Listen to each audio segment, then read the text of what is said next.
As part of a long and great tradition of Unitarian Universalist ministers, I may not take the Bible literally, but I do take it seriously.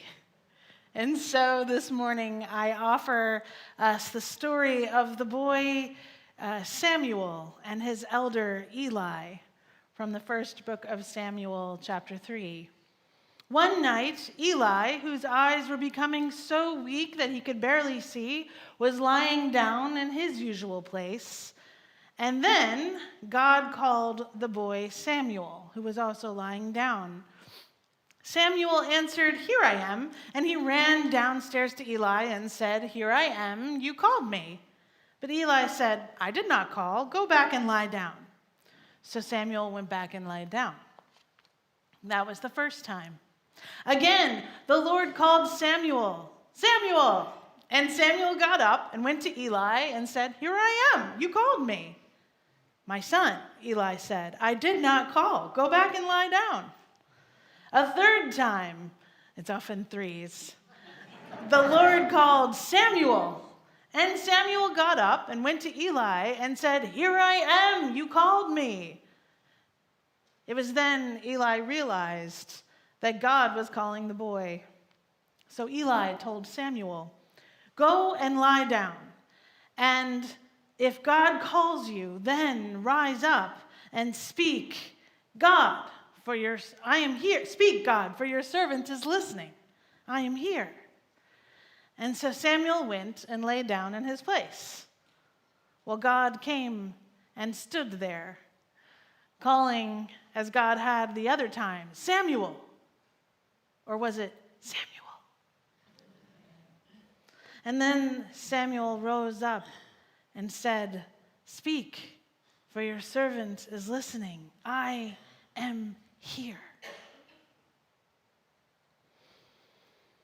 I have shared this with the board, but never with the congregation. But in my life, I have known two things deep in my bones without question. I knew that James Richards was the person I was meant to spend my life with in a beloved partnership.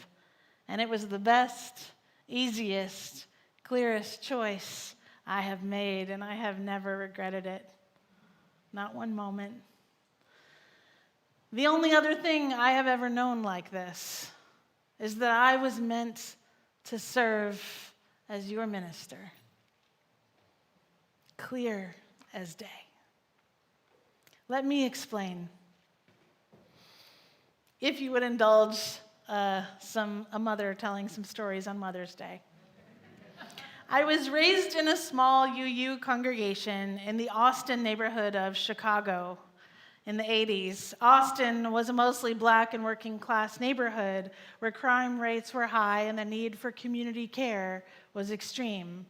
Our congregation reflected the community from which it grew, which is to say that church's membership was very racially and culturally diverse.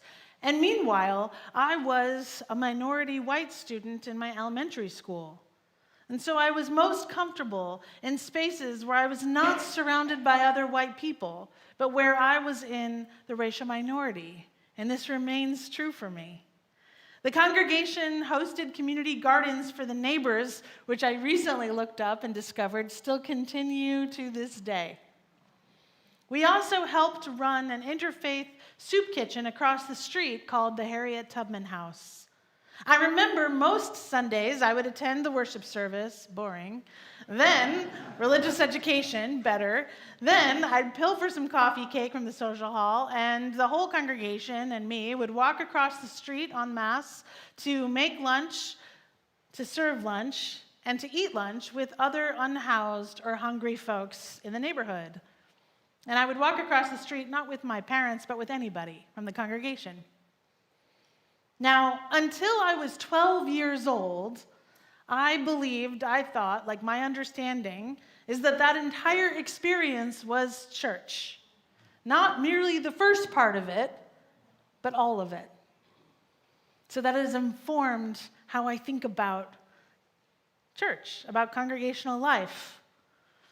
And I didn't know it then, but even then, someone was calling my name.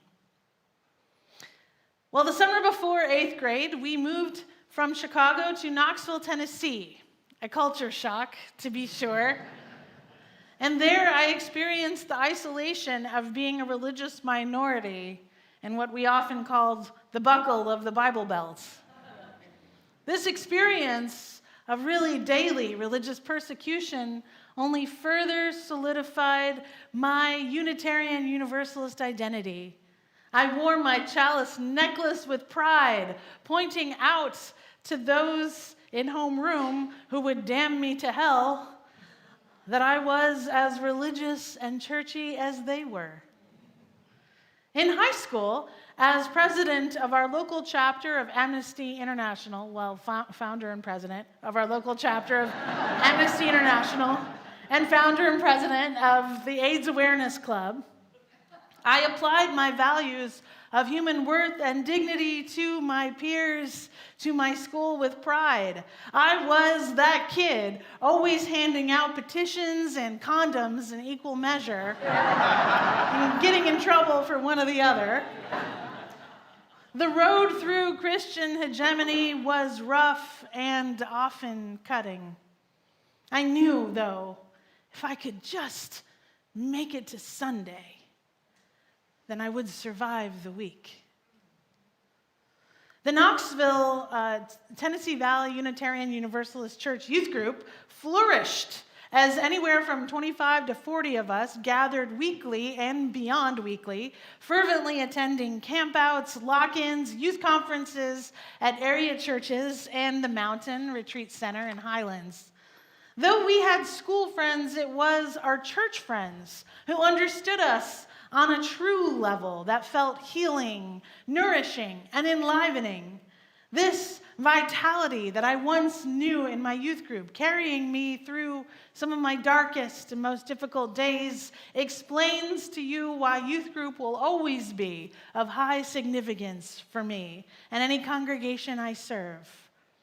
Now, as a youth, this will come as little to no surprise, I relished opportunities to speak from the pulpit when offered, to share my thoughts and dreams with an entire community of people who believed in me, who trusted and loved me, just as you did 1 week ago for our youth during their Youth Sunday, who felt trusted by you.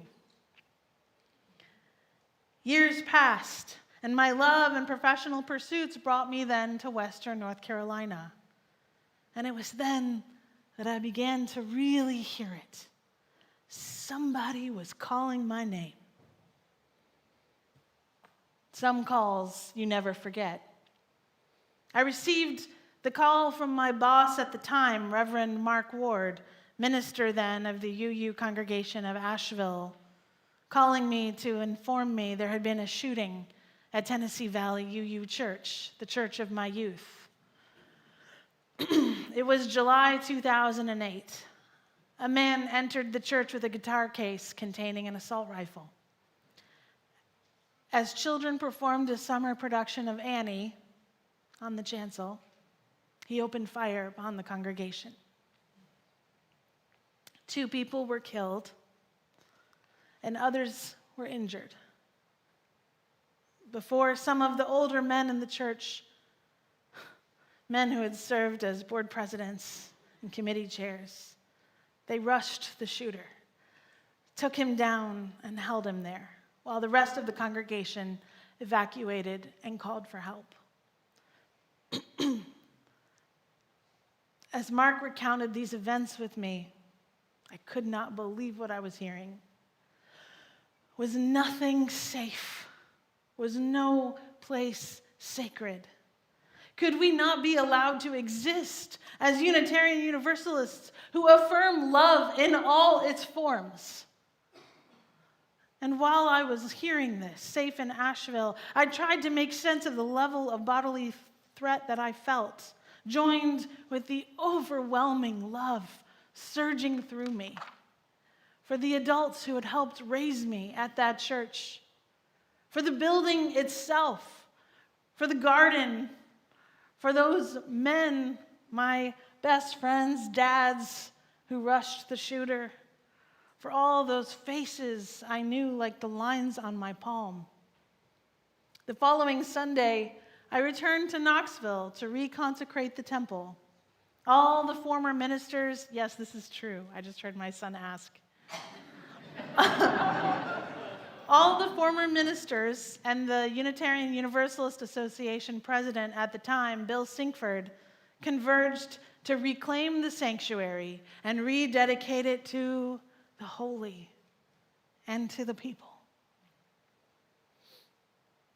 There were still blood splatters across the white walls and the pews in the sunlit sanctuary a week later. Though the room was packed to the brim with true love, the kind that links arms against the firing squad, it was still a difficult place to be. In fact, the director of religious education was too traumatized to ever return to campus. And so I stepped for him that following Sunday, stepped in for him, and went to find the youth room to seek out the senior high youth and find out how they were doing. And the situation was bleak. I found them in the dark, huddled around a television watching the local news, which was outside the church door, reporting outside the church doors. They were terrified and not at all sure they wanted to enter the sanctuary that day nor ever. I told them about the years I had spent in that very same room as a teenager and how much the youth group saved me then and continued to hold me as I became an adult. I promised them the sanctuary that day was as safe as it could ever be. They agreed together that they would hold hands and follow me into the sanctuary, and we all linked hands. Well, the service had already begun, and I'd led them to a carpet that was sort of in the middle of the pews on the floor, surrounded by all the parishioners and clergy from across the nation. The youth then made a fort with their bodies, holding each other in kind of a circle. And I was in it with them, and together we sang Spirit of Life, and we sang Tomorrow from Annie. It was at that moment I heard it. I knew in that moment that I would give everything I had to this faith that had loved me into being and that was still loving those kids into being, that had called me again and again to show up to this broken, scary world with love and insistence on human dignity and celebration of diversity. I knew that I wanted to devote my life to this faith and to creating sanctuaries similar to the one I had known, and to strengthening the UU faith to the level of the Southern Baptists' fervor and impact. So here's my ambition, just laid out for you. It's true. Yes. Because the best way to make that sanctuary safer would be to make the world safer. So this has become my holy vow. Well, shortly after that, I moved to New York City with James to start a new role as Director of Religious Education at All Souls New York City, a large congregation on the Upper East Side with a history and reputation of impactful theology across the city's landscape. That first year, and I was sharing earlier, I feel a little nervous sharing this part of the sermon because it does contain a mystical experience, so get ready. That first year, I attended the Revolutionary Love Conference at Middle Collegiate Church, an artistic, progressive, Christian, multiracial, social justice congregation in Manhattan's Lower East Side neighborhood. And as part of that conference, I attended the keynote, a powerful sermon given by Reverend Dr. James Forbes, a Pentecostal preacher and former 30-year senior pastor of the Riverside Church in New York. And right in the middle of his rousing sermon, before over 400 people at the conference, he suddenly paused, like he stopped. Now, I was seated somewhere in the middle of the pews, not on the edge, not at the front. And Reverend Forbes got down off the chancel, and he walked toward, I'm not going to do it, but he did it. And he walked towards me with purpose. You, he said, and clear as day, and pointed to me. I turned to the left and to the right, assuming he knew somebody near me. But everybody else was looking at me. You, he said again, almost in a whisper, God has a message for you. Now, I don't know what this means. I assume you know what this means, but the time has come for you to do what you need to do. The time is now. Then he kind of snapped out of it, walked back to the pulpit, and continued on with his sermon. Look, I don't know why one of the most highly regarded preachers in the nation experienced a message from the divine to me out of all the 400 gathered, but somebody was calling my name. The next day, I enrolled at Union Theological Seminary.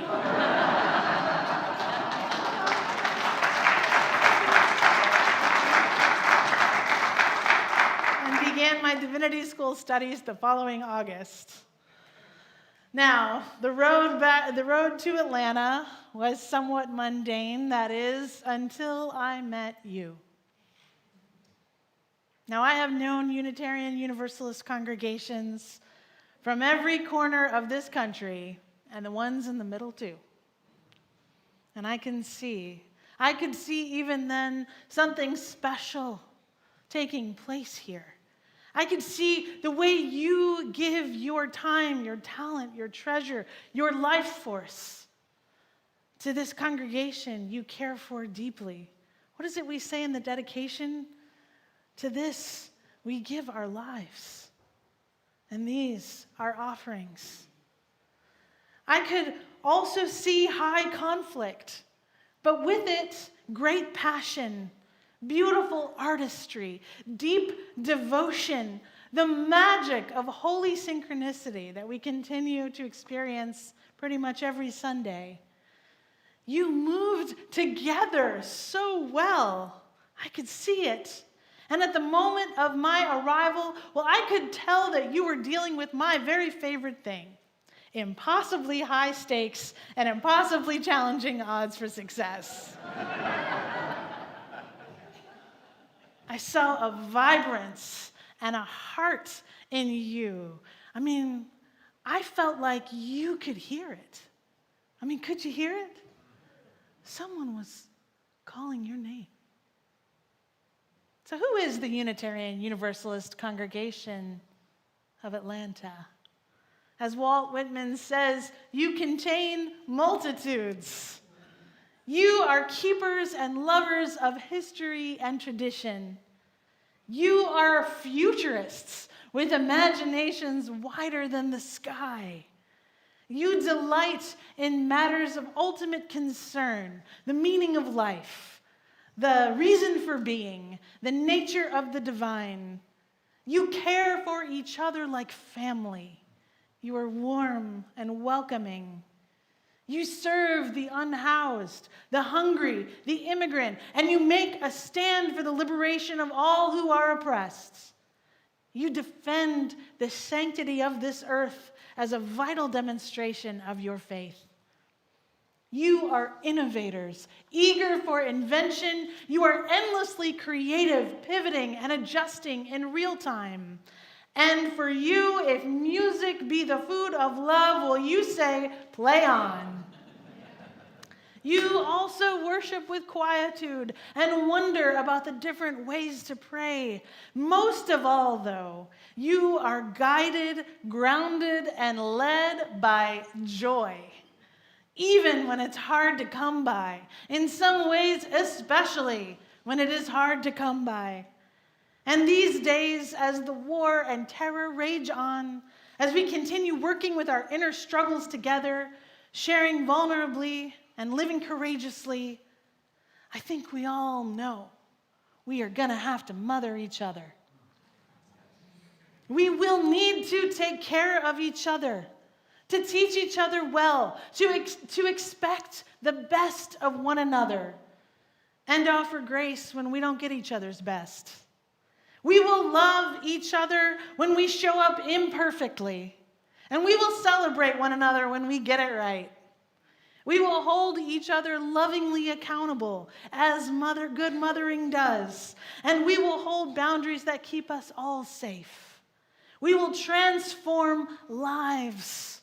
That is tremendous, through taking courageous action within ourselves, among the community, and beyond its walls. And we will do it all while making our connections with each other soulful. We will feed one another, and in doing so, we will be fed. Now, this weekend, we drove to go strawberry picking, and I noticed a billboard that said in giant, fearsome letters, a single word: Jesus. And I wondered about the day when we take out our ad campaign across Georgia with words in the same exact font, like science, justice, freedom, love. Let us together choose to bless the world, because someone is calling your name. As Reverend Duncan Teague told you months ago, told you, you can be the burning bush for someone else. You can light a fire under their call. And as Jason Delaney demanded of you just a few weeks ago, the time has come for you to ask yourself, what is your ministry? What is your call in this wild and precious life? Now, I see my role here pretty clearly. I believe I am here to be your Eli, to help you prepare to hear the voice of the divine breaking through, waking you up, calling you forward. Because there is a love holding you, a force of life and nature beyond all understanding that is calling us onward, inviting us to think bigger than we ever have before, moving through us and among us to activate our empathy, to make us dealers in hope dealers for one another, inviting us to throw open the doors of our hearts and our building and our faith and let more of ourselves shine outward, living our faith with pride, and let more people in. I see you. I see the divine in you. And I see the way you live. The way you extend that welcome always outward, reaching out your hands towards one another, lifting each other up. So let the seed of your call unfold as a mystery, as a solar storm setting the night sky ablaze with wonder. And answer love's call and hear yourself saying, I am here. Let me hear you. I am here. Amen.